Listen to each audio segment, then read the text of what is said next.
Hey guys. Welcome back. This is the story about what if Naruto was Gilgamesh's brother.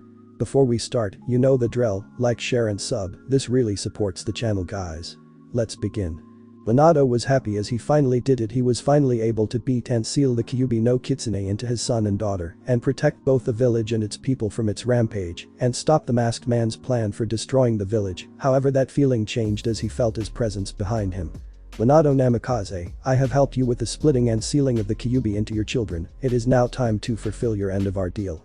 The presence says in a raspy voice, making shivers go down Minato's back. Minato turns around to meet the figure behind him and was met by an evil-looking being. It was the Shinigami, as he had to summon it to help him seal the Kyuubi away. Minato nods his head in understanding as he knew the price for summoning the being, and that was his soul. The Shinigami puts its hand on Minato's stomach and was pulling out his soul, but notices something wrong. What the meaning of this, Minato? This isn't your soul. The Shinigami yelled at the man who looked at the death god with a smile. I knew the price, that is why I made a seal to substitute my soul with someone else's, he said with a smirk as he knew he played the god. The Shinigami was about to kill the man, but noticed that it was disappearing, but left Minato a message before it disappeared. Oh well, doesn't matter, I will get your soul at the end of your life anyway. I just like to collect when I complete the task asked of me. The death god left back to its realm, leaving a fearful Minato behind. 10 minutes later. Minato flashed back to his home with his kids only to meet with a panicking Kushina, fussing over a baby Naruto who had trouble breathing. Minato, something is wrong Naruto, he having trouble breathing and is getting paler with each minute, Kushina said, frantically trying to help her son the best way she can. Minato knew what was happening as he was the one who caused it this, because Minato used Naruto's soul as his substitute for his own, as he thought Naruto wasn't as important as himself or the other children. Quick Kushina, let's get him to a hospital, he might be having a problem with being exposed to the Kyuubi's chakra, Minato said, leaping into action, playing along, as if he didn't know anything, picking Naruto up and putting his hand on Kushina and flashed to the hospital. Quick, get me a doctor, my son isn't feeling well, Minato said, catching the attention of multiple doctors who were hard at work saving people from the Kyuubi attack. Right away, Lord Hokage, one of the doctors said as he ran and found a room for the family. 5 years later. It has been 5 years since the Kyuubi attacked the village and Naruto's health declined. For the past 5 years for Naruto, he was in and out of the comas. However, he did manage to spend some time with his family when he was conscious. However, lately the only one who comes around was Naruko to spend time with him. He was starting to worry that they were distancing themselves. Right now, Naruto was taking to Naruko about how her life has been. Dusan and Kaa-san have started mine and Natsu's shinobi training, Naruko said happily with a massive smile on her face. Naruto knew that both Naruko and Natsu really wanted to be shinobi. I'm really happy for you both, you and Natsu, Naruto said with a smile to his sister, who beamed a smile back. Also, I heard that Kaa-san is pregnant, Naruko said as she was happy she was getting another sibling. Really, what gender and have they thought of a name yet? Naruto asked excitedly to know more about his new sibling. Well, they think it going to be a girl. As for the name, Naruko was interrupted when her brother went into shock. She quickly ran to the door. Doctors, my brother gone into shock. Naruko yelled, getting the doctor's attention. Multiple doctors ran into the room and started to work on the boy to keep him alive, and a few nurses helped Naruko exit the room. 1 hour later. Finally, the doctors managed to get Naruto stable, and he was in his bed in a medically induced coma to make sure that his body isn't under stress so that he can recover. Naruko was told to leave the hospital because they put Naruto into a coma to heal, so she went home to tell her parents about what happened. Meanwhile, Ninsen, a goddess from the Sumerian pantheon and proud mother of Gilgamesh, was taking a break and traveling to different worlds when she found herself in the elemental nations. After travailing for a while, she arrived at the Leaf Village. She just walked through the gate as she wasn't visible to mortals. During her walk around the Leaf Village, visiting stops and seeing people live happily brought a smile to her face, so she decided to visit the hospital, so see if there were anyone she could help while there. However, as soon as she walked through the door, she could sense something off, so she decided to visit each patient and help them of their afflictions. However, she paused at one room that said, Naruto Uzumaki Namikaze. So, this is where I could see something off, she said to herself and walked through the door and immediately noticed the boy in the bed and walked over to him. However, when she saw the boy, she looked shocked. You look so much like my little Gil, she said as she stroked his cheek. However, when she did, she could feel what was wrong. The boy has lost 2-3 RDS of his soul. Who could have done this to a child? Ninsen thought to herself in horror at what was done to the boy, so she decided to look at the boy's memories to understand the boy better. When she did, she was all of what Naruto has gone through, the constant pain and seizures. However, there was happiness as well, such times where he would spend time with his sister. Such a strong boy you are, not many survive as long as you do when they lost the majority of their soul. But you held on because of love you feel for your family. However, you're reaching the end your body and won't last much longer, she thought in a sad tone at the thought of this innocent boy losing his life. However, her motherly instincts kicked in, demanding that she save the child. I cannot let this boy's life end here when he could be so much more and do so much more, she said as she pondered what to do, then stopped. I will give him a piece of myself to heal and repair his soul, making him my child and youngest son, Ninsen thought, and nodded her head in determination. With all of that done, Ninsen leaned over Naruto and kissed him on his forehead, sharing a part of herself with him. But Minato. I can't believe that brat has managed to last this long. He was meant to die by now, Minato thought to himself as he was doing paperwork, but was interrupted by a knock at the door. Come in, Minato said, and the door opened to reveal Kushina. Naruto has had another seizure and was put in a medically induced coma, Kushina informed Minato with a sad face. Kushina, I think it's time we start thinking about what to do about Naruto, Minato said, catching Kushina's attention as she didn't know what he meant. What do you mean, Minato? Kushina asked her husband. Maybe we should pull the plug, Minato said, shocking her at what he was saying. Think about it, Kushina, Naruto doesn't have much of a life, having constant seizures and in and out of comas. We would be doing him a mercy at this point, Minato said, trying to convince Kushina that this was the right thing to do. However, Kushina looked unsure.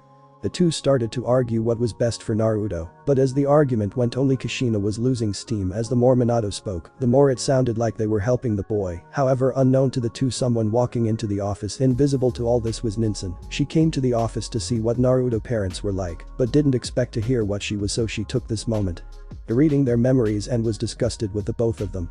When the couple calmed down from the argument, Kushina was on board with pulling the plug on Naruto to spare him more pain. But the goddess in the room had other plans, as she wouldn't let them hurt her baby boy, so she teleported back to Naruto's hospital room and grabbed him and teleported back home to Uruk, however, before leaving a message. 5 minutes later. Minato, Kushina and a doctor were walking through the hall to Naruto's room. When they got there, they were shocked by what awaited them in the room, because in the room, there wasn't Naruto, only a note. Minato looked at the note and it read. Dear the Uzumaki Namikaze parents. You both disgust me. How could you think that what you were doing was for the best, when all you were doing was killing a little boy? However, you need not worry about Naruto anymore, for I have taken him far away from here and your diseased minds. I have healed the boy and will take care of him as my own son, but I will give you this warning. I will tell Naruto all the sins that you both have committed, and what he does is up to him. However, do not expect him to be a weakling in any sense. After all, I am his mother. From Ninsen, goddess of the Sumerian pantheon. Yes, I know what you did on the night of the Kyuubi attack, Minato. When Minato finished reading the letter, he was in shock that a goddess would take their son, as well as scared at the fact that she knew that he used Naruto as a sacrifice to save himself. The XD world. Gilgamesh was doing what he usually does, working himself to death, again, to keep Uruk safe from anybody that threatens it, which usually involves killing devils, fallen angels or beating up more idiotic gods who think they should rule in his place. Right now, he is talking to his attendant about matters and problems that Uruk has. Like king, we have been approached by more fallen angels and devils demanding to hand over Uruk to them, Sundari informed her king. Don't those mongrels that call themselves leader have any control over their people? This is getting ridiculous, Gilgamesh said, annoyed at the faction leaders. It appears not, or they are just complacent with what people do around them, Sundari said, making Gilgamesh nod his head. Then they are no king but just a puppet. It is a king's job to make sure his people are safe and happy, but you don't bend to their every whim, or else there will be chaos. Gilgamesh said as with wisdom, as he had learned from his mistakes from the past and promised to be a better king to his people rather than a tyrant. I see you are still keeping your promise, that's good, but please remember to rest my king. Sundari said with a smile, making Gilgamesh sigh. I will, but I need to do this first. And has anyone seen my mother? She usually crushing me in her hugs at this time, Gilgamesh said, making everyone in the room laugh. Lady Ninsen said she was going traveling and will be back soon, Sundari said to her king, who nodded his head. He was about to move no to more topics, but stopped when he heard yelling. Gil, something in the distance said, catching the king's attention. Gil, the voice was getting closer, and Gilgamesh had a feeling he knew who it was. Gil. Gilgamesh didn't have time to do anything when he was tackled into a hug. Hello mother, Gilgamesh said tiredly to his mother, was still crushing his ribs with her hug. Hello my little boy, Ninsen said, making Gilgamesh sigh. She was ever going to stop calling him that? I have a present for you, she continued, catching Gilgamesh's attention, as he liked getting presents from his mother, but he was never going to tell her that. Really? Gilgamesh said with a raised eyebrow, trying to play off his excitement. Yeah, hang on, she said as she flashed away, leaving excited Gilgamesh, and in another flash she was back with something in her arms. This, Gilgamesh, is your present. You're an older brother now, she said as she showed what was in her arms. It was a little boy that looked like Gilgamesh did when he was younger, the only difference was the whisker marks on his cheeks. Gilgamesh was in shock that he had a younger brother and had so many questions to ask. However, when he looked at the boy, his clairvoyance activated and he could see everything about the boy and his past. So looked at his mother. He is a strong one, alright to keep live with only 1/3 of his soul. Gilgamesh said with a smile this boy was indeed worth to be his brother because even he doubted he could live with a 1/3 of his soul. But he is. I'm glad you're accepting of your brother Gilgamesh. I know how you can be sometimes, 𝐸 said with a knowing look on her face, making Gilgamesh blush a little knowing what she meant.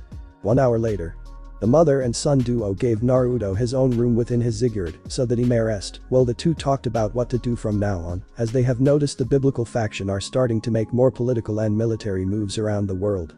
With Naruto woke in a room he wasn't familiar with and was starting to panic that someone kidnapped him to either kill or hold for ransom so that they could get money or information, but his thoughts paused when he noticed that he could breathe easier and the pain though out his body has gone. What's going on? Where am I? Naruto asked himself, so he looked around the room to see if there were any clues to where he was, but only found a dresser and a wardrobe. However, he did notice that the walls were shiny, almost looking like gold. Naruto didn't need to wait long till someone walked into the room in what looked to Naruto very strange clothes that no shinobi or civilian would wear.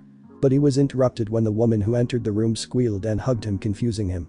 Excuse me, where am I? And who are you? Naruto asked nicely as the woman before him didn't look like she wanted to hurt him. Sorry, excuse me for that, she said as she hesitated, but let the boy go. My name is 𝐸 and I'm the goddess of fertility of the Sumerian pantheon. She told the boy to his shock that there was a goddess in front of him. As to where you are, you're in the kingdom of Uruk, she said proudly to the boy who looked at her questionable as he never heard of Uruk. Okay, but why am I here and not at the Leaf Village hospital? He asked the woman as he wanted to know why she took him.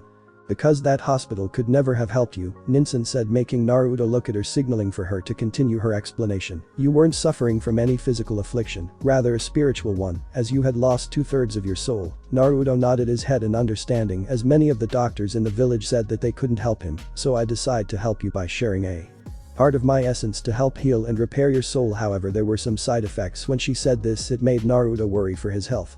The side effect being, I have replaced your mortal mother as I am now biologically your mother. When said this, it made Naruto want to cry as he was worried that Kushina would never love him again. So, what now, can I go back to them? Naruto asked the woman as he wanted to see his sister to talk to. However, 𝐸 shook her head in the negative. I don't want you anywhere near those demons who call themselves human. 𝐸 said seriously, surprising the young blonde. Why? Naruto asked as he didn't know what was wrong with his parents, they seemed like good people to him. Naruto, the reason why you lost 2/3 of your soul was because of your father, as he used you to stop a servant of a god from taking his soul, as the servant took yours instead, but stopped when he noticed what was happening, the goddess said, making the young blonde want to cry as his own father used him as a sacrifice. However, the goddess continued, as for your mother, she the reason why there. So little Uzumaki left as she sold out her people so that she could be the next heir to the family. The goddess finished, making the young boy cry into her shoulder as she was right, his parents were demons. The two sat like that for a while with 𝐸 comforting the boy and whispering soothing words to calm the down. After a while it worked and the two kept talking. But don't worry, I'll be your mother now, she said with a smile, making Naruto happy that he had a new mother. Oh, by the way, you have an older brother who the ruler of this kingdom, 𝐸 said, surprising Naruto that he had more family but was happy. Can I go see him? He asked as he was excited to meet his older brother, as he always was the older brother in the Uzumaki Namikaze family. Sure, 𝐸 said happily as she was happy that Naruto was excited to see his older brother Gilgamesh. The two got off the bed and went to the door. However, Naruto fell over as he was not used to walking, as he was always in bed, so 𝐸 helped him by carrying him to the main room where the two brothers can see each other. When they made it into the main room, they saw a young man sitting in a golden throne reading papers. So 𝐸 walked over to the man with Naruto in her arms with a large smile on her face. Hello Gilgamesh, I have come to show that your brother is awake, 𝐸 said, catching Gilgamesh's attention as he looks over to them with a smile. I see, well hello little brother, I am Gilgamesh, king of Uruk and its people, Gilgamesh said confidently to his younger brother. However, there was silence in the room following the introduction. Thinking something was wrong, both he and 𝐸 looked over to Naruto, who had a tear going down his cheek. Is there something wrong, Naruto? 𝐸 asked worriedly, for her newest child Gilgamesh was the same as he was worried. He said something wrong. Enkidu was all, Naruto said, making both mother and son look at him in surprise, as neither of them have mentioned the name Enkidu to him. Where did you hear that name, Naruto? 𝐸 asked her son as she was confused how he knew that name. When I look at Gilgamesh, I just saw stuff like Gilgamesh's past and how he became who he was and some of this convocation," Naruto said, making the two even more shocked, as this meant Naruto has a form of clairvoyance. "I see, so you do have similar powers to me, as that happens to me when I look at something or someone," Gilgamesh said, making Naruto look at him for more information. "What you used is a form of clairvoyance called 𝐸𝐸. It allows us to see everything about a person and what the future of that item is." Gilgamesh continued, surprising Naruto that he had such an ability. Ninsen was happy that Naruto got a powerful skill because this means that he will be able to protect himself better. She was also happy to see the brothers connecting, as she wasn't a fool to notice that Gilgamesh is depressed over losing Enkidu, so having someone like Naruto who could become his equal means that Gilgamesh will know that he isn't alone anymore. "So, Naruto, how about tomorrow you and Gilgamesh train tomorrow to see what you can do," Ninsen said, making Naruto happy, but Gilgamesh frowned. "I can't, I have more reports and orders to do tomorrow," Gilgamesh said, making Naruto sad, but he understood why. "Don't worry about it, I will do it for you while you and your brother train together and get to know each other," Ninsen said, making Naruto happy that he will get to spend time with his new brother. "Very well then. Naruto, I will come wake you up tomorrow, so you best get some sleep," Gilgamesh said with a smile. Naruto nodded his head and asked to be taken back to his room. Naruto's bedroom. "So, Naruto, what do you think of your older brother?" Ninsen asked her son as she was tucking him into bed. "He's cool. He gone on loads of cool adventures and has amazing powers. I can't wait for tomorrow, that way I can start my training to be as cool as him," Naruto said with a large smile, making the goddess laugh at the boy's antics. "That's good." Gilgamesh was starting to get a bit sad as he was alone by himself. "However, now that you're here, I bet the two of you will go on lots of adventures with each other and making each other laugh," she said to her son as she kissed him on the head. "Good night, Naruto, I will see you tomorrow," she said as she walked over to the door. "I love you too, mother," Naruto said as he closed his eye and went to sleep, missing the tears of happiness that left Ninsen's eyes at him. Calling her his mother with Naruto asleep, she closed the door and walked away to her own room. Kuoh.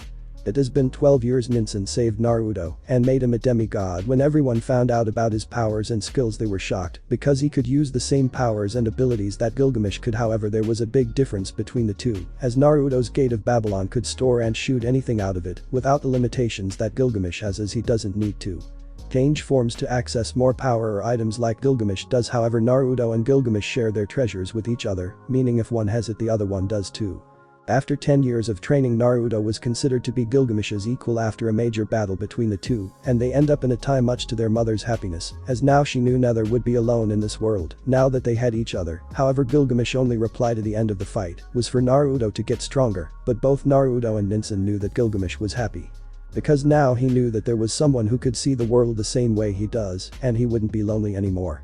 However, recently Uruk has received reports that there was a lot of supernatural activity around Kuoh town in Japan, so Gilgamesh decided to send Naruto there to investigate what was happening within the town.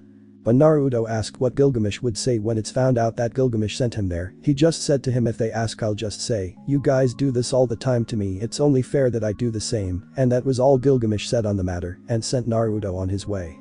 Naruto was now standing in front of the Kuoh Academy gate, as he made it so that he would be a transfer student, so that he could blend in with the area to make himself less suspicious to the supernatural that was around Kuoh, and to also keep a closer eye on the devil heirs, as he heard they go to this school.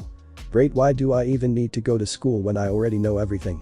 I mean, come on, if I look at something I understand it immediately, so what's the point? Naruto thought to himself, trying to get comfy in the school uniform. Oh yeah, because for some reason two devil heirs are here. Naruto continued to debate with himself if going to school is a good idea when someone interrupted his thoughts when they spoke to him. "You must be the new student, Naruto Uzumaki. It is nice to meet you," a girl with glasses spoke to him. "Great, it's I found one of the heirs already." Now think how Gilgamesh would introduce himself, but pause when an image of Gilgamesh calling the heir a mongrel, so he decided to wing it. "Yes, that's me, it's nice to meet you, miss," Naruto said to the girl with a bow. "Right, I'm Sauna Shitori and I'm the student council president and I'm here to give you your timetable," she said as she hands over a piece of paper with subject he will be studying and what room. "Thank you," Naruto said as he took the paper and walked into the school to look for the classroom for his subject. After while walking, he found the classroom and knocked on the door and waited for the teacher. "Come in," a voice from the other side said. Once Naruto heard the voice, he opened the door and walked though. "Oh, you must be the new student we were told about," the teacher said as Naruto nodded his head. "Please introduce yourself," the teacher asked him. "Hello everyone, my name is Naruto Uzumaki. I like reading, sleeping, my family, and being alone. My dislikes are arrogant people, perverts, people who wake me up, and people who hurt my family." Naruto said with a smile, making all the girls in the room squeal about how good he looks and calling him the golden prince of Kuoh. However, the boys had a different reaction, groaning about him taking all the girls and calling him another pretty boy. Well, thank you for the introduction, please sit next to 𝐸, the teacher said. 𝐸, can you raise your hand please, the teacher asked the boy, who did as he was told. Naruto walked over next to 𝐸 and was ready to sit down when 𝐸 introduced himself. Yo, my name is 𝐸 and I'm going to be the harem king, he said, making Naruto look at him in disgust and just sat down. Who does that mongrel think he is to have such a goal, and to say it to my face? He's lucky that I'm not Gilgamesh, or he would have killed the boy for his disrespect, Naruto thought to himself in disgust at what 𝐸 said to him. After school. After all the classes were over for the day, Naruto quickly packed his things away and started to go home, as he didn't want to stick around what could be called the enemy's main base. So, when he got home, he thought up the report he was going to give to his brother. So, to recap, there are 2 devil peerages within Kuoh the city, and from rumors in the school, there is a girl called Rias Gremory, so that must mean both Gremory and city heirs are here, but why? Naruto thought the report though his head but stopped unless it's a beachhead in the human world, so that if a new war starts they have access to the human world. Now it made sense to Naruto the devil faction was preparing for war, but if it didn't happen, they could just say that the girls were getting an education as a cover. And to make things worse, someone has gotten their hands on the red dragon, and I think it is the Gremory, Naruto said to himself, as he wasn't concerned with this generation's red dragon emperor, as from what he saw of 𝐸, he will be the weakest user of it. With the report planned out, he started to write it. Once it was finished, he sent it to his brother though the gate of Babylon. Now that's due, I'm going to sleep, nothing interesting is happening, so what else am I going to do, he thought to himself and laid in his bed and went to sleep. The next day. Naruto woke up early in the morning and did what he usually does and teleported himself to Uruk to enjoy the cuisine and the atmosphere, as well as spend time with his mother, as he knew if he didn't, she would come to him just to crush him in her hugs. Once he had his fill of entertainment and food, he teleported to his home in Kuoh to start school. Great, another day filled with learning stuff I already know and being around the worms that call themselves devils. I wonder what Nobunaga's reaction would be, Naruto thought to himself, thinking of someone who he could call a friend. Reaction to finding out he was going to school. Once he was in his classroom, he sat down and waited for everyone to come so that the class can begin. He didn't need to wait long as the room was flooded by students, and once anyone was seated the teacher came in and began the lesson. Today class we will be learning about the tale of Gilgamesh and what lessons we can learn from it. The teacher said, catching Naruto's attention as he might like this. Is there anyone who knows the tale, the teacher asked, making Naruto sigh when no one did so put his hand up. Please go ahead Naruto, the teacher continued. The teacher. It was said that Gilgamesh was 2/3 god and 1/3 human, making him a special being who people believed was sent there to watch over them. However, some believed that he was a keystone to the Sumerian gods, so that they could keep their power, but that didn't matter to Gilgamesh. The way he saw it was that he was king, and a king should have everything. So, it is said that he experienced all the world's pleasures and collect all of mankind's treasures for himself. However, this came at the expense of his kingdom, which slowly degraded over time. Once he experienced everything he wanted and took what he wanted, he returned to his kingdom. However, instead of ruling like a wise and kind king, he was a tyrant. Naruto said, making people look at him with awe. So some people believe that the gods created someone out of clay called Enkidu to humble the king or chain the king to the heavens. This is where Enkidu got the name the Chains of Heaven. Once Enkidu challenged the king, it led to a fight between the two. Gilgamesh up to this point had never had an opponent that he couldn't beat. However, Enkidu was different, as their battle ended in a tie, something new to the king, so he declared that Enkidu was now his friend. Naruto said, making some people feel happy that the king lost. Some time passed and the two were great friends, going on many adventures together, Enkidu even helping the king to be a better person. However, the goddess Ishtar was struck by Gilgamesh's handsome appearance and demanded that they get married, but Gilgamesh knew Ishtar well and knew she had many partners and concubines, so turned her down. Ishtar was angered by this as she saw it as him going against the gods, so asked her father to unleash the bull of the heavens, to which he did. Naruto continued to say, making people feel sorry for Gilgamesh. After 7 days and nights, both Gilgamesh and Enkidu beat and killed the beast. However, that enraged Ishtar even more, so asked her father to kill Gilgamesh, but they couldn't as he was still human, but instead they could kill Enkidu as he was their servant, to which they did, and Gilgamesh was made to watch his only friend return to the play he came from. Most of the class at this point felt bad for Enkidu and Gilgamesh. After his friend's death, Gilgamesh became afraid of death, so went on a search for immortality. He found the plant that could extend his life, however lost it to a snake, but Gilgamesh wasn't angered by this, no, he simply laughed. Naruto finished, making people look at him in shock that he knew Gilgamesh's story so well. Well done Naruto, I didn't think anyone knew the story so well, but what are the lessons that can be learned from it, the teacher asked. Sure, be humble and learn from your failings, don't be greedy, and if you're religious don't anger gods and goddesses, they can be really petty. Naruto said, making the class laugh at the last one. Very good Naruto, the teacher said with a smile as she found his last joke to be funny as well. After the classes was done, Naruto packed all of his things away and decided to do surveillance on the devil heir to see if they are a threat to the human life here, if so he will kill them where they stand. Once he was in front of the occult research club, he went into his spirit form to avoid being detected. Well done everyone with your contracts, keep up the good work, the redhead said to the group of people in front of her. Thank you, President, the group in front of her said. Has anyone seen 𝐸? The redhead asked the group of people.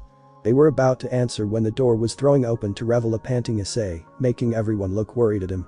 Rias, I need your help, Ashia has been kidnapped, 𝐸 yelled at her, making her pause in thought. Very well, I need a bishop anyway, Rias said, making everyone in the room nodded their heads and got ready to fight. Well, that's all I'm going to get tonight. It seemed the Gremory heir is a power-hungry person, and the people around her enable her to continue to act like it. This is most likely her brother's fault for never telling her no, Naruto thought to himself as he left the room and walked home. The next day, Naruto was calmly going over the things that he had learned yesterday at the occult research club and from the energy around Kuoh, which was a lot for someone like him, who with a mere glance knows of the person better than they do. It seems that last night a group of fallen angels kidnapped a girl for her sacred gear, and the devils went to save her so that Rias could get the girl in her peerage. However, there was a battle, and the fallen lost, and the pervert activated the boosted gear, Naruto thought to himself as he was getting dressed in a hurry as he had gotten up late. Once he was dressed, he ran all the way to school as not be late, as he knew if he was his mother would kill him, then revive him. After school, the only interesting thing that happened all day was that Ashia was introduced to the class as a new student, with probably help from Rias getting in contact with Sona to make it happen. But Naruto still need more information of the Gremory heir. So, Naruto did the same thing he did before and went into his spirit form to avoid being seen by anyone. When he got to the room, he silently opened the door and walked in without anyone noticing him. He didn't need to wait long for something interesting to happen as there was a knock at the door. Come in, Rias said, and the door opened wide to reveal Sona and her peerage. Hello Rias, I came here to talk to you, Sona said, making Rias nod her head. No way, the student council are also devils, 𝐸 said in shock, making Naruto sigh tiredly as he knew the boy was weak. Rias, is that how you treat your fellow devils? A boy with blonde hair said to the girl.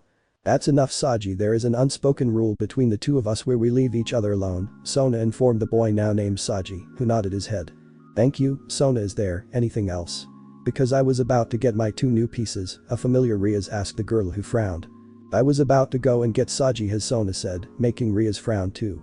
I see, well, only one devil family can go at a time, so how do we fix this problem? Rias asked the girl. How about a game? The winner gets to go, Sona said, making Rias frown deepen. A rating game? Rias asked, making Sona shake her head. No, we would never get permission to have one of those. How about a game of dodgeball? Sona said, making Rias nodded her head, agreeing with the idea. 1 hour later. After an hour of what looked to Naruto as the most boring game of dodgeball ever, as they weren't shooting magic and swords at each other, the only good thing that happened was that 𝐸 got his in the nuts. However, Rias and her team managed to win the game, earning the right to go to the familiar forest. I wonder, can I jump in on their spell and go myself? It has been a while since I was last there and got to play with all the creatures there. Naruto thought to himself as the last time he was there some creatures decided to attack him, he attacked back. Once everyone was in the orc, Rias called out to catch everyone's attention. Right, everyone please stand inside the circle please, she said as a magic circle appeared on the floor, making everyone stand in the circle, and they disappear. However, before they disappeared, Naruto jumped into the circle as well, so he teleported as well. Familiar forest. Once Rias and her group teleported to the forest, Naruto immediately jumped away from the group so that they wouldn't notice his presence. When he was far enough away, he started to look around. I know you're here, and I will find you, Naruto thought to himself as he kept running, trying to find what he was looking for. With Rias. Alright everyone, stick together, we're waiting for someone, Rias said to her peerage, making them nodded their heads. The group don't need to wait long as out to the tree jumped a man that looked like if 𝐸 spent his life in crack. Hello everyone, I'm Familiar Master 𝐸, and I will be helping you get your familiar. So what are you looking for, a strong one or ones that can breathe fire? 𝐸 asked the group. I want one with big boobs, 𝐸 said immediately. You don't pick a familiar to ogle, you pick them to help you, 𝐸 said, shutting down the boy. I want a cute one, Ashia said, using her puppy eyes unknowingly. Sure, anything for you, 𝐸 said, making the girl happy. But that done, the group went with 𝐸𝐴𝐺 to help Ashiya find her familiar, but it didn't take long as they found a blue sprite dragon that immediately took a liking to Ashiya, and she named it 𝐸𝐴𝐳 after 𝐸𝐴𝐳. "So 𝐸𝐴𝐳, have you found a familiar yet?" Rias asked her pawn. "No, not ye," he was interrupted when there was a loud bang throughout the forest, making everyone jump. "What was that?" Akeno asked everybody, but they only shrugged their shoulders to show that they didn't know either. "We have to go and investigate, it could be trouble," Rias ordered his group, who nodded their heads and went searching for what caused the explosion. The group went deeper into the woods with the familiar. However, as they got closer, the more they could feel the power that was being unleashed, and on location, there was an explosion rocking the forest with the shock waves. "This is insane, what could be causing this?" 𝐸𝐴𝐳 said. "I don't know, but whoever it is must be strong," Rias said as she was trying to make plans to get that person for herself. When they reached the location, they saw a man in golden armor and was fighting a woman who was naked, however she had horns on her head. No one knew who they were but Drake, as he was panicking as he knows who the woman was. "Partner, we need to get out of here," Drake said, though 𝐸𝐴𝐳 hand shocking everyone there that there was something that could scare the Red Dragon Emperor. "What's wrong, Drake? Who are they?" Rias asked the dragon. "The woman is the Dragon King Tiamat, and the other I don't know, but he looks like Gilgamesh," Drake said, making Rias and her peerage scared, as they had heard tales of both of them. As the group were making plans on how to handle the situation, the man in gold jumped before the woman, making all of them tense at what they were going to do next. "Ha ha ha ha ha," the man in gold started to laugh, making everyone confused. "Why, you are indeed powerful, Tiamat, but not even this is your true power, is it?" The man continued, shocking the people that she could be stronger. "How do you know such things?" Tiamat questioned the man, as no knew that. "How can I not?" the man said. "After all, this is only the limit to your power as a dragon, and not as the primordial god of the sea." The man continued, to the shock of everyone, that Tiamat was a god. However, Drake paled. If Tiamat was nearly as strong as he was only using her dragon power, he dreaded to think about how strong she really was. "How can you know that?" Everyone forgot about that. Tiamat was worried as the man before her had knowledge most people forgot. "Because I am the brother to the oldest and the greatest king in human history. The man who collected all of mankind's treasures for himself." The man said, to the shock to the crowed-in woman, as she already knew who he was talking about. "I am the brother to King of Heroes Gilgamesh. My name is Naruto, nice to meet you." The man named Naruto introduced himself, to the shock of Rias and her peerage, as they thought Naruto was a normal human. "I see, so you're the brother to that arrogant king," Tiamat said, annoyed. "Hey, after my brother kicked your ass and forced you to reincarnate, he lost most of his arrogance and became a wise and kind king, and still is," Naruto said in the defense of his brother, making everyone scared at how strong Gilgamesh is if he is able to kill a primordial god. "Then again, it wasn't your fault that you attacked Uruk and turned most of its people into monsters. After all, you just felt lonely as your children abandoned you," Naruto said with sympathy, making Tiamat flinch. "So, what brings you here then, Naruto? Are you here for fame and glory?" Tiamat questioned him, as she wants to know his intentions for being here and challenging her to a fight. "Me," he said, pointing to himself. "I just wanted to see you in a fight and invite you back to the kingdom of Uruk," Naruto said, making Tiamat look at him in shock that she would be invited to stay in a kingdom she tried to destroy. "Why?" she asked him, as she wanted to know if this wasn't a trap to kill her again. "Because both my brother and my mother have come to realize that the way that you were treated by everyone wasn't fair, so they decide that when we find you again we would invite you back to your home so that we could be your family," Naruto said, making Tiamat cry tears of happiness, as now she could go back to her family and people. "Thank you, but why did you fight me?" The now happy Tiamat questioned him, as his actions didn't make sense. "Oh, you see, I have been forced to go to school, which is really boring, because I already knew everything. However, when my opportunity to the familiar forest opened, I took it to find you, but then I thought Tiamat is meant to be strong, so I'm going to kill my boredom," Naruto said, making everyone sweat drop at his explanation. "I must say I'm a little disappointed with the fight, as I heard from Gilgamesh that you made him use most of his more powerful weapons to beat you, but I didn't even need you use more than C-rank weapons," Naruto disappointed, as he wanted to cure his boredom with a fight. "Well, sorry," Tiamat said, a bit stupefied at how to respond. "You are forgiven," Naruto said, making Tiamat sweat drop at Naruto's attitude. "Before we go, however, we have to deal with the mongrels," Naruto said, catching the goddess's attention, and they both looked at the direction of the devils. "So, what do you want?" Naruto asked. I in the name of Gremory, I demand to know why you are here," Rias demanded to know. "Oh, do you now? You mongrel with to know why I am here. Well, if you entertain me, I might just tell you why," Naruto said, as me opened the gate of Babylon, making all of the devils tense, ready to fight. "There's no need for that, Naruto, we were leaving anyway," Tiamat said, making Naruto nod his head and close the gate of Babylon and walk over to the goddess.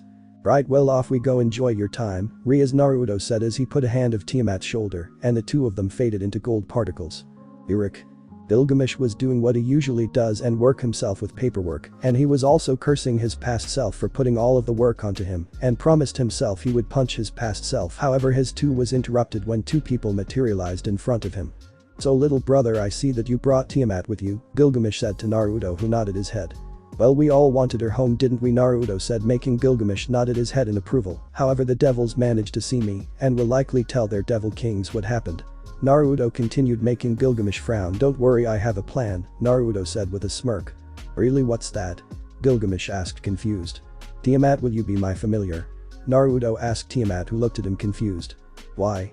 she asked. "If you're my familiar, then they cannot put up a big fuss as you'll have a master," Naruto said, making Tiamat nod her head as it did make sense. "Sure," Tiamat said. "Cool, I hereby name you Tiamat, my familiar," Naruto said, and just left the room, leaving a dumbfounded Tiamat. "He does know that there is a ritual to claiming a familiar, right?" Tiamat asked Gilgamesh, who just looked at her. "Why would he need to do a ritual when his word is better than any magic or ritual?" Gilgamesh said, making Tiamat sigh at the two's ego. "Well, it's nice to have you back, Grandma," Gilgamesh said jokingly.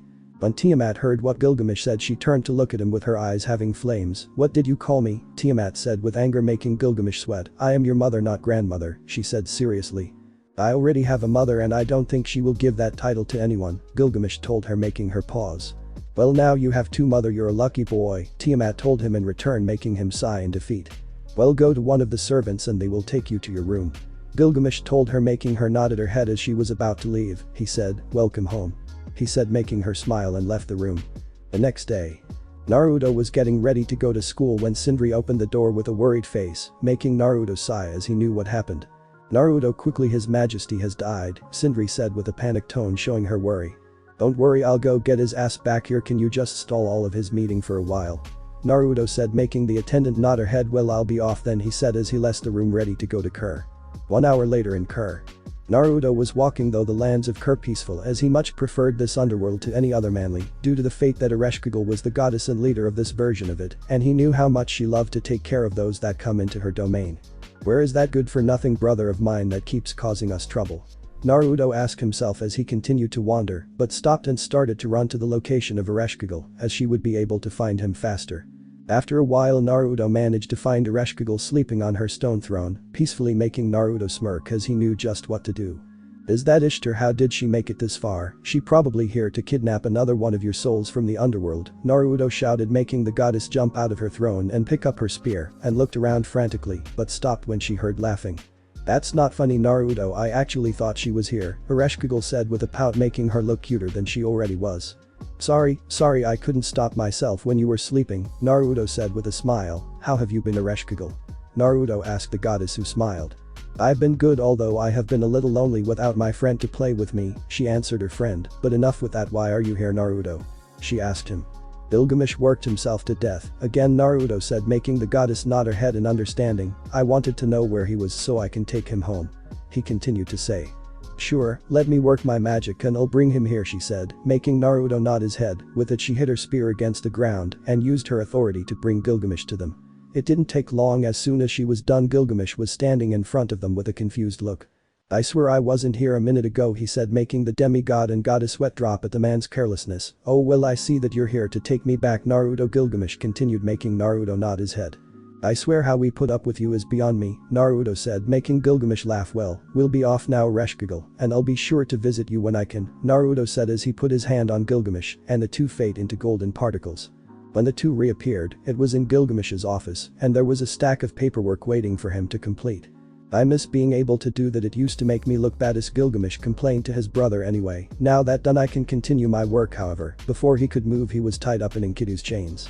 "Now brother, that won't do, we don't want mother to raise hell if she learns you worked yourself to death," again Naruto said, making Gilgamesh pale at the thought of his mother. "Now behave and go to sleep," Naruto told his brother, who nodded his head but had a smirk. "So, when are you going to ask 𝐸𝐸𝐸𝐸𝐸𝐸𝐸𝐸𝐸𝐸𝐸 out?" he said, making Naruto pause. "Naruto, everyone can see that the two of you are in love," Gilgamesh said, making Naruto sigh. "I'm going to tell her when we have dealt with the situation in Kuoh," Naruto said, making Gilgamesh nod his head. "Besides, we both might have everything in the world, but the one thing neither of us has, and that is a clue on how to speak to woman," Naruto said with a laugh, making Gilgamesh laugh as well. Once the brothers were done laughing, Naruto walked out the room and teleported to Kuoh, where he summoned a car from his gate and drove all the way to school. Once he got into class, the teacher asked why he was later, to which he relayed that there was a family emergency. However, the class didn't last long as there was a knock at the door.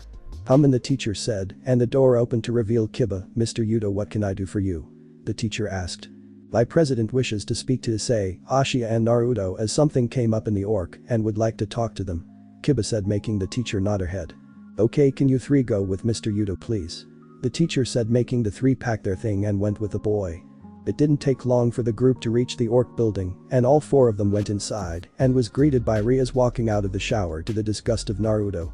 "So, Naruto, do you know why I called you here?" Rias said to the man who didn't look interested. "I can guess that it has something to do with me beating and making Tiamat my familiar," Naruto said, uninterested. "Correct, I have called you here because you managed to beat Tiamat, a feat most couldn't do so here. Ideal, you join my peerage, and I won't tell anyone what you did as to protect you," she said with a smirk, because she knew that most would cower at being forced to keep fighting. "No," Naruto said simply. "Great, you can be my what did you say?" Rias said, bewildered by what Naruto said. "I said no," Naruto said, bored, making the devils annoyed. "But you can have whatever you want when you become a devil: money, power, woman or immortality," Rias said in hopes to persuade him into joining her peerage. However, Naruto continued to look bored. "Why would I need any of that? I have all the gems, gold or money that I will ever need. I have enough power to rival Great Red, so I don't need any more. I have my sights on a woman already, and I doubt me being a devil will help me get with her, and I already have immortality," Naruto said, shutting down everything Rias said to him. "Well, if we're done here, I'm leaving," Naruto said as he walked to the door, but was stopped by Rias yelling. "Yeah right, you lowly human," she said, making Naruto look at her. "Lowly human? Did you not hear yesterday? I'm the brother of Gilgamesh, so making me a demigod," he said, making Rias pale, "a very special one, because like my brother I am 2/3 god, meaning I'm closer to being a god than human," he continued to say, making Rias sweat as she just insulted someone she shouldn't. "Well, who the girl you want to get with? I bet she isn't as hot as Rias," 𝐸 said, making Naruto focus his attention on the boy. "Why would I want someone like her?" he said, pointing to Rias. "She might look like a goddess physically, however on the inside the rotten and disgusting," he said, making Rias flinch as she knew what he was talking about. "Yeah right, so who'd be better than her?" 𝐸 said as he was still sticking up for Rias. "𝐸_ASHIA," Naruto said, simply, making everyone but Rias and 𝐸 tilt their heads in confusion. "Who?" they asked together. 𝐸 is the goddess of the underworld in Sumerian myth, Naruto said, shocking everyone in the room look surprised. "Why are you surprised? What, you thought that the underworld that the devils call home is the only one?" Naruto asked the group, who nodded their heads. "Ha, don't make me laugh, their underworld is called Lilith, and it is one of the smaller ones, as Lucifer wasn't strong enough to take more from other pantheons," Naruto continued, to the shock of the reincarnated devils. But that said, Naruto opened the door and was about to walk through it, but was stopped again when Kiba launched himself at Naruto with a sword. However, before he could cut Naruto, golden portals opened and chains came out wrapping around Kiba, stopping him. "What's this, trying to attack a man when his back is turned? You must really be a coward to try such a thing," Naruto said mockingly, making Kiba angry at him. "How about a deal? You versus us if you will. I will do one thing for you, however if we win you join my peerage," Rias said, making Naruto pause. "Very well," Naruto said as the walk through the door and Rias and her peerage followed behind. Once they were in the garden, Naruto made a barrier. "Attack me whenever you want," Naruto said dully as he opened his gate of Babylon with magic staffs in them. https://yahoo.be/ipsforcha. Naruto is Gilgamesh, Kiba is Anna, just replace the scythe and chains and replace them with swords and speed. Kaneko is mash, just replace the shield with fists. "You're boring me, this isn't a fight," Naruto said, bored, making the devils angry. "Well, I'm tried and have had a long day, so I'm going to finish this," he said. This he put his arm in front of him and raised it to the sky, making the devils look confused, but when they looked up they saw a massive golden ripple appear in the sky. "What is that?" Akeno said, making all the devils shake their heads, showing they didn't know either. However, they didn't get time to work this out because Naruto spread his arms wide and out of the ripple appeared multiple magic staffs that made a giant lightning bolt that struck them. "So, I guess this is my win, and I didn't even need to use 1%, Naruto said as he started to walk away home as he didn't want to continue the school day. Later that day with Rias and her peerage were healing each other from the attack Naruto sent their way. Rias had contacted her brother telling him that there might be a threat in Kuoh and needed his help to beat it. The group were now talking to each other about what they know about Naruto. However, their thoughts were interrupted when there was a red magic circle in the room and 𝐸 and 𝐸 teleported into the room. "Nai-san," Rias called out, making 𝐸 look at her seriously as well as 𝐸. "What wrong, Rias? Why are you and your peerage hurt?" 𝐸 asked his sister. "I was asking a person to join my peerage, however he just attacks us, saying he would never join us." Rias said, lying though her teeth as she knew she could use her brother to get Naruto to join her peerage. Right, so who attacked you? 𝐫𝐤𝐽 said. His name is Naruto and he is a student here, Rias said as she had to try hard not to smirk. So, the school has his home address? 𝐫𝐤𝐽 said, making Rias nod her head. So, her and her peerage as well as 𝐫𝐤𝐽 and 𝐫𝐞𝐬 went to the student council and got his home address and went there, however they were shocked by what his house was. The group walked over to the door and found a note on the door and it said, "Hello mongrels. I already knew you would come here to find me to attack me again to force me into your peerage, however, unfortunately for you and happily for me, I got a summons from my brother asking me to go home. So, if you want me you're going to have to contact my brother Gilgamesh or come to Uruk at your own peril. From Naruto, brother of Gilgamesh." But the letter read, "The Devil King turned to his sister who looked guilty. You tried to force a demigod and the brother of Gilgamesh into your peerage." 𝐫𝐤𝐽 said seriously, making Rias sweat. "I thought that it would make the devils stronger," Rias said in her defense. "You might have just caused a war between the Sumerian pantheon and the devils." 𝐫𝐤𝐽 said, making Rias and her group scared as they could have just killed the devil race with their actions. "Rias, you and your group will be coming with me to Uruk to negotiate with them," 𝐫𝐤𝐽 said, making the group nod their heads. The next day in Uruk. Sitting around a table was Naruto, Gilgamesh, Tiamat, and Ninsen from the Sumerian pantheon, and on the other side the devil faction that is 𝐫𝐤𝐽's, 𝐶𝐸𝐴, 𝐴JUKA and 𝐵𝐵𝐵 with 𝐫𝐞𝐬, Rias and her peerage in the background. "So, Gilgamesh, want to tell us why you sent your brother into devil territory?" 𝐫𝐤𝐽 said to the king, making Gilgamesh look at him as if was stupid. "Because recently you and the rest of your faction have been making waves in the supernatural world and I'm just making sure I understand why, and now I do," Gilgamesh told the devils in the room, making them look at him. "And what would that be?" 𝐫𝐤𝐽 asked, covering his worry. "You wish for a beachhead in the human world. This way, if war was to break out against the angels and fallen, you could use Kuoh to invade the human world," Gilgamesh said to the shock of 𝐶𝐸𝐴, 𝐴JUKA, 𝐵𝐵𝐵. "We have done no such thing. Rias and Sona are only there to get an education," 𝐶𝐸𝐴 said in defense of their race. "Yes, we know, however that is what 𝐫𝐤𝐽 told you, as he know you would never agree with his action, as you wanted peace. However, like most Grimoire, 𝐫𝐤𝐽 is power hungry," Naruto said to the shock of everyone in the room, but Rias got mad. "Hey, don't say that about my family, we're not power hungry," Rias yelled. However, most in the room didn't look convinced, making Rias madder. "How can we tell you're not lying?" Rias said, making everyone turn to Gilgamesh and Naruto.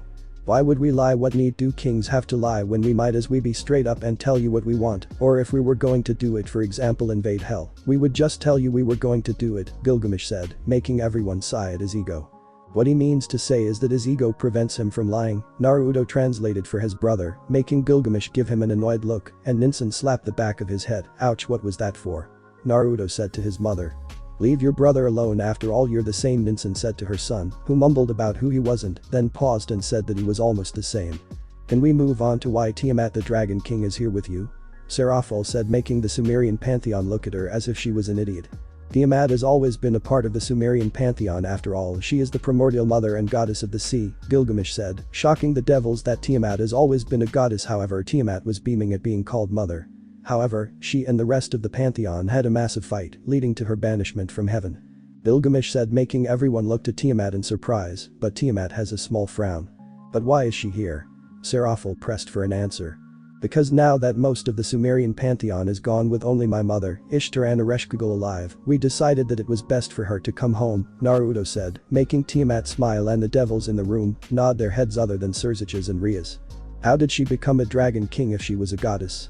Rias asked. "Because before the time of 𝐤𝐢𝐽, or as you call him, God Tiamat went insane from loneliness and tried to destroy humanity, as she found them ungrateful. However, at the time I was king, so it was my duty to save my people, and that is what I did. I confronted her. It took me a while, but I managed to kill her," Gilgamesh said to the shock of the devils. "As to how she became a dragon is because of the fact she went insane. The world classified her as beast, one of the evils of humanity which is sent to destroy them. Most religions have a beast in their lore, for example 𝐸𝐴Z𝐵 from the Bible or Amaterasu for the Shintos," Gilgamesh said, making the devils scared of the fact that there were more beings like 𝐸𝐴Z𝐵. "And why does this have to with Tiamat being a dragon?" 𝐴JUKA asked. "Because of the fact that I killed her. She was resurrected by the planet when 𝐤𝐢𝐽 created his own faction and changed Tiamat into a dragon," Gilgamesh said, shocking the devils that the plant revived someone. Why are you surprised? I can say for a fact that Gaia is real, and so are the other primordials, they only go by different names. I also know that humanity has a collective unconscious as well called Alaya that will protect them at any cost, Naruto said, scaring the devils as they knew that they have been exploiting humanity for a while. Well, now that all of topics of this meeting have been explained, I would like to give you Uruk hospitality so that you may go home tomorrow. However, with your race's recent actions of probing Uruk's defenses, I think it is best you leave. Gilgamesh said, making them nodded their heads and leave. Well, know that that's done. I'm going to go and ask 𝐸𝐸𝐴 out, so I'll see you guys later. Naruto said, fading to gold particles. I really want to do that again, it looks so badass, Gilgamesh said, earning a slap from his mother. Ouch. Is that all you can say? Your brother's going to ask 𝐸𝐸𝐴 to be his girlfriend and you complain you can't use your gate to teleport places, Ninsen said, making Gilgamesh look sheepish. Sorry, but I think that he will do fine, Gilgamesh said with his usually confidence, making both Ninsen and Tiamat sigh. With Naruto teleport right in front of 𝐸𝐸𝐴 throne and was really nervous on how to talk to her as he's never asked a girl out. Right Naruto, you can do this, just ask her out, Naruto thought to himself as he walked over to 𝐸𝐸𝐴. Oh, hello Naruto, I didn't think you would be back so soon, 𝐸𝐸𝐴 said, making Naruto freeze in place. Yeah, well, I'm free to do what I want now as I did Gilgamesh the favor he wanted and I did say that I would come visit you, Naruto said, making 𝐸𝐸𝐴 nodded her head in understanding. Hey 𝐸𝐸𝐴, do you remember when we first meet? Naruto asked her, making her nod her head. Sure I do. You and your mother came here about 7 years ago because your brother worked himself to death and when you first saw me you burst into tears because of your clairvoyance, making me scared I did something wrong. After that we became friends, 𝐸𝐸𝐴 said with a happy smile. Why do you ask? She said. I don't know how to say this so I'm just going to say it. He sighed. 𝐸𝐸𝐴, ever nice that day 7 years ago I thought that you were the cutest and most beautiful person that I had ever met and that still holds true to this day, he said, making her blush, and since neither me nor Gilgamesh are good at talking to women, I'm just going to come out and say it. 𝐸𝐸𝐴, will you be my girlfriend? Naruto asked her, making her blush deepen. Sure I would love to, 𝐸𝐸𝐴 stuttered, making Naruto smile, and he ran and picked her up, spinning her around. I love you, I love you, I love you, Naruto said, and in between saying that he loved her kissed her cheek. I love you too Naruto, but can you stop spinning me? 𝐸𝐸𝐴 said, making Naruto stop spinning her. You do know that I cannot leave the underworld though, she said as she hoped that it would ruin their relationship. You don't need to worry about that anymore, as Tiamat said she was willing to take your place for a while so that you could have a break, Naruto said, making her smile, and besides, I don't think this place needs you that much anymore as most of the souls have moved on, Naruto said, making 𝐸𝐸𝐴 smile sadly. That is unfortunate, she said quietly. But that said, between the two, Naruto transported the both of them to Uruk, where Naruto had a room ready for 𝐸𝐸𝐴. It has been a month since Naruto asked 𝐸𝐸𝐴 to be his girlfriend. When they got back from the underworld everyone was happy for them, especially his mother who kept crying saying, my little boy is all grown up, making 𝐸𝐸𝐴 panic that she did something wrong, and to Naruto, it was the cutest thing ever. However, not everything was going well as his mother decided to go look at his birth place and found out that a group called the Akatsuki are looking for the Jinchuriki, so he decided to go back to save his sister. Do you have everything, Naruto? Ninsen asked her son, worried as she didn't like the place where he was going. Yes, I do. Mother, please don't worry, I'm just going to go and save my sister from that group and then I'll come home, Naruto said, trying to reassure her that he would be safe. Just be careful not to let those demons near you, Ninsen said, making Naruto nod his head as he knew who she was talking about. Well, I'm off, if you or 𝐸𝐸𝐴 need me you know where you can find me, he said as he faded into golden particles, signifying that he was gone. In the elemental nations, Naruko wasn't having a good time. She just completed her sage training with the toads with her brother Natsu. However, they heard from a messenger toad that the Leaf Village was under attack, so both herself and Natsu reversed, summoned back only to find a massive pit where the Leaf Village was. Angered by the attack, Natsu rushed forwards to confront the person who attacked them and left her behind. When she finally reached the battlefield, it was to find Natsu being impaled to the floor by black rods, leaving her to face 6 members of the Akatsuki by herself. She was able to take down 5 of them using Sage mode, however the last one treated to kill her family and she lost control and started to transform into the 𝐫𝐞𝐽. The 𝐫𝐞𝐽 transformation was on its 8th tail, almost freeing the 𝐫𝐞𝐽 from the seal that it was trapped in, however it was too busy trying to dig its way out of the planetoid. The last member summoned to notice that someone else entered the fight. I see that you have almost released the 𝐫𝐞𝐽, Naruko, the voice said as suddenly multiple chains surrounded the beast and held it in place. Who are you? Are you an Uzumaki? Only that clan has those type of chains, the last member said to the man in front of him. "You're not wrong, I am a member of the Uzumaki clan, however my chains are different," the man said to the member of the Akatsuki. "I'm Naruto," the man introduced himself. "I see, my name is Pain, and I am the god of this world," the Akatsuki named Pain introduced himself. "You will hand the Jinchuriki over to me," Pain said, making Naruto smirk. "And do that, you see, I has been my life's mission to protect this girl from harm, and I might have done a shitty job in the past, but I'm willing to correct that mistake," Naruto said as multiple golden ripples appear behind him with sword pointing out. "I see, so you have chosen death," Pain said as he got ready to fight. However, before he could react, there was a loud explosion behind him. When he looks back, he saw a crater and a sword in the middle of it.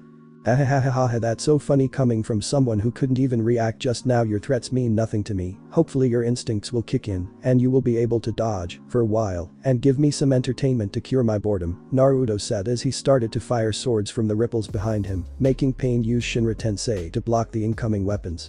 "I see, so you have control over gravitational forces, making it so that you can repulse and attract things to you, an interesting ability. However, there is a cooldown for the use of the technique. Let's test it," Naruto said with a vicious grin on his face as the man more ripples appear and started to shoot the weapons out in bursts, making Pain use Shinra Tensei again to protect himself and had to start dodging the one he couldn't stop. "I see, so you must have a 5-second pause, and you cannot surround yourself with the force," Naruto continued to observe with a cocky smile and made more ripple appear around Pain, all with staff pointing out of them, making them shoot lightning at his zapping Pain and almost disabling him. "Who are you? No one should have this kind of power," Pain asked Naruto, who only smirked. "Just a demigod who happens to be the older brother of Naruko, who you attack, mongrel. You deserve 1,000 death for that, however I shall be merciful and grant you only one," Naruto said as he walked beside Pain with a sword in hand and slashed downwards, decapitating Pain. When Naruto looked at the corpse, he could see that it was just a puppet and walked in the direction of the puppeteer. "But Nagato. He's coming," Nagato said to his longtime friend Konan. "How does he even know we were here?" Konan asked as she was frightened of the man. "He's here." As soon as Nagato spoke, there was the sound of paper ripping, signifying that he was indeed here, and the man just walked in front of them. "Nice to finally meet you, Nagato and Konan," Naruto spoke, making the other two confused as to how he knew their names. "How do you know us?" Konan asked fearfully. "My eyes are special. When I see a person, I see their name, past, present and their future," Naruto said, making the pair look at him in shock. "So, you already know our pasts and why we decided to create the Akatsuki," Nagato said, making Naruto nod his head. "So why do you stop us?" Nagato asked. "Because although your goal is noble, it is one that will never last," Naruto said, making the pair angry. "What do you mean won't last?" Konan asked angrily. "Human nature opposes peace. When one person wants something and another has, it will lead to conflict because of lust or envy." Naruto spoke with wisdom. "Your way of peace has been done in the past, however it never lasts, as people always get fed up with being under threat and start an uprising to attack you, meaning that you would have to kill them to keep the peace. However, because you took said action, more and more people will come to hate you, and more people will take up arms against you, meaning more killing till the point where either you're dead or there is no one else to kill," Naruto said, speaking with wisdom, making the two flinch at such a thought. "I see, so it was foolish to wish for such a goal," Nagato said sadly. "No, not foolish. Most people want peace, however few know to accomplish such a goal, and even fewer know the price for peace," Naruto said, making the two nod their head. "So, what are you here to kill us?" Konan asked. "Yes, for you have touched something that should never be touched," Naruto said, making the two flinch but nod their heads. "Very well, however I ask you to let me perform one last jutsu as a way to relinquish some of my sins," Nagato asked, making Naruto nod his head and Konan looked sad. Nagato did the hand sigh and called the jutsu name, Rin Tensei. With that said, Nagato head dropped. "What are you going to do with me?" Konan asked. "Nothing, I just want you to walk through this portal and it will take you to the underworld where Nagato is. There you will spend the rest of your day," Naruto said, making Konan nod her head and walk through the portal. "Now it's time to deal with that unruly sister of mine," Naruto said. However, before leaving, he took Nagato's eye and put them in the gate of Babylon for protection. It took a while of walking, but he managed to reach the location where the Kyuubi is located and found it still trashing around trying to break free of the chains, but it didn't work. Naruto walked up to the beast and took out erosion from the gate of Babylon and stabbed the beast's fur, transferring his mind into the beast. But Naruko was in a trance and was about to rip the seal off the cage that contained the Kyuubi. However, before she could tear it, a hand stopped her, to the shock of everyone, making Naruko come to her sense and fall to the floor. "It has been a long time, Naruko. I'm happy to see that you're alive," the man said with a sad smile, confusing her. "Who are you? We never met before," Naruko asked as she tilted her head. "What, can't remember me? I feel hurt," Naruto said with a fake hurt expression. When the man said that, she got a closer look at the man and saw that he had whisker-like marks on his cheek, and there was only one person she knew other than her head. "Naruto Oni-chan," Naruko said, tearing up as she tackled her brother into a hug. "Where were you?" she asked as she continued to cry. "I left the elemental nations," Naruto said, which confused both her and the Kyuubi who was listening. "I was saved by a woman who I guess you could say became my mother because of the way she saved me," Naruto said, making Naruko look happy that he was healed, but sad that he sees someone else as his mother. "There wasn't a day where I wanted to come back and take you with me to save you from the people you call parents," Naruto said, making Naruko let go of the hug. "What do you mean save me?" Naruko asked, confused by what he said. "Your parents aren't as good as they make themselves out to be," Naruto said. "Our father is a leech and stone the second's jutsu and claimed it as his own, and on the night of the Kyuubi attack used me as a sacrifice in his place," Naruko said, making Naruko shake her head. "You're lying. Why would Toussaint do that?" Naruko said, making Naruto sigh. "Because he's a coward, and if you don't believe me you can ask the Kyuubi, as when we were together, he could have told you I had lost 2/3 of my soul, resulting in my deteriorating health," Naruto said, pointing behind him to the Kyuubi who nodded its head.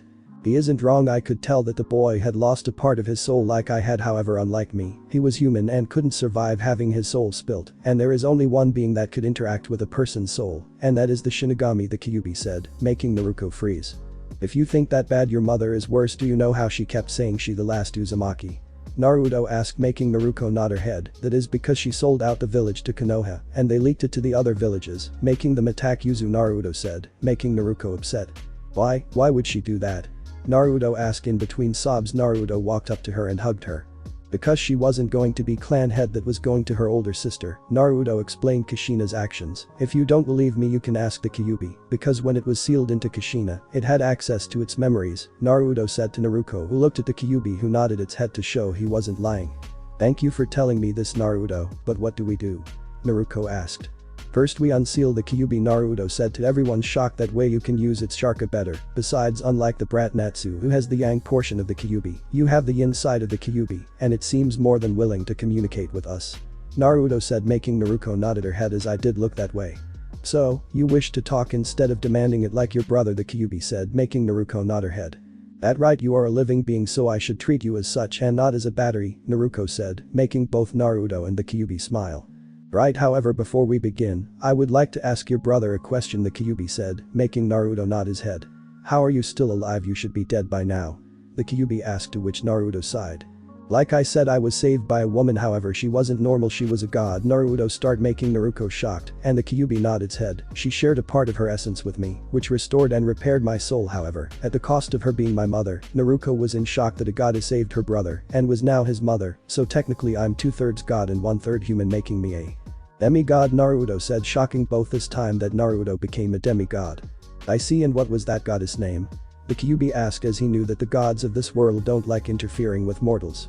"You would not have heard of her. Her name is Ninsen, and she is a goddess of fertility," Naruto said, making both occupants shake their heads, showing that they haven't heard of her anyway. "Go on, Naruko, rip the seal," Naruto said with a large smile, making Naruko walk to the bars and use the water to get to the seal and rip it off, blasting the gates open and forcing everyone out the mindscape.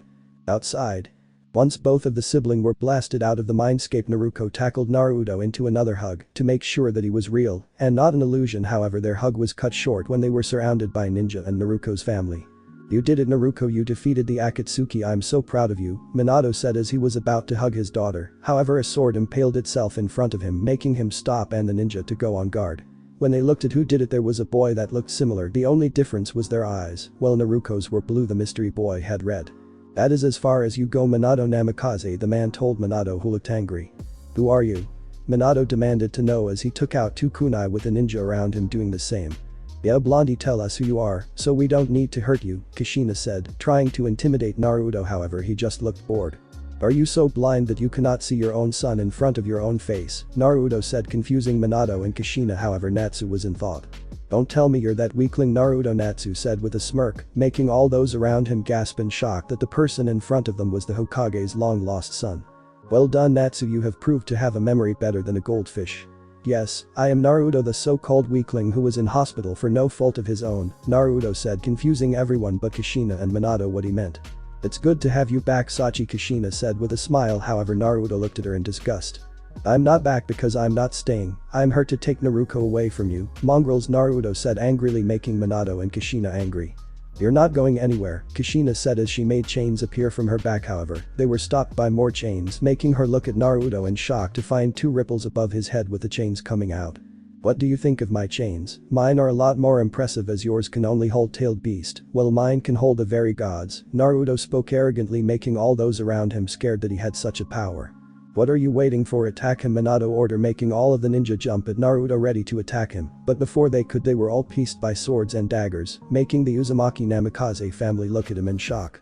"This is so boring, you can't even cure a part of boredom. Attack me again if you wish, however, now that all the pawns are out of the way I can focus all of my attention on you mongrels," Naruto said as he made more ripples appear around the family and launched weapons at them, disarming them and leaving them on the floor. "I must admit it never ceases to amaze me how brainless you can be. You've lost your weapons, why are you just standing there?" "Minato, Kushina. Tell me, Minato, what's the difference between a king and his horse?" Naruto said, making his old family look at him. "What the hell are you talking about?" Minato yelled as he thought the answer was obvious. "And I'm not talking about obvious stuff, like one's an animal and one's a person, or one has 2 legs and one has 4, form, ability and power. That's what's puzzling. If their form, ability and power are exactly the same, why is it that one becomes the king and leads them to battle, while the other becomes the horse and carries the king? So what's the characteristics that distinguishes these two beings?" "There's only one answer: instinct," Naruto yelled, making Minato flinch. "In order for identical beings to get stronger and gain power, they need to develop a killer instinct, and that instinct is mostly forged in battle." Naruto continued and looked at his family with disgust. "You don't have that. You use logic and manipulation to get what you want, and the simple matter is that it doesn't work against me, and it makes you weak, Minato, as you were never able to have a killer instinct as you left all the work to the others around you and took the credit. However, I'm tired at fighting someone who clearly doesn't know how to fight without using the Hirshin to gain an advantage when you should be able to pick up and use a sword to attack me," Naruto told Minato, who only scowled at him. "So, what, you're running away like a coward?" Kushina said. However, Naruto simply walked up to her and kneed her in the face, sending her tumbling to the ground. "No, I have to get Naruko and wait." Naruto paused. "I sense another of the Uzumaki in the village, so that must be my sister," Naruto said, making Kushina worry. "What are you going to do to her?" Kushina yelled from the floor.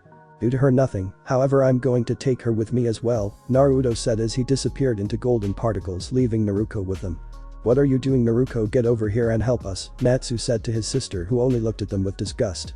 "Why should I? I know what Toussaint and Kaa-san have done in the past, and I don't want to be here or have Mito near them," Naruko said, making Minato and Kushina flinch. "We only did what was best for Konoha," Minato said. However, Naruko didn't look convinced. "And how can you tell your brother isn't lying to you?" Minato said angrily. "Because everything he told me, the Kyuubi backup, since it had access to Kaa-san's memory," Naruko said back to them, making them flinch as they thought the Kyuubi was a mindless beast. Before the family could retort back, Naruto appeared with Mito asleep in his arms.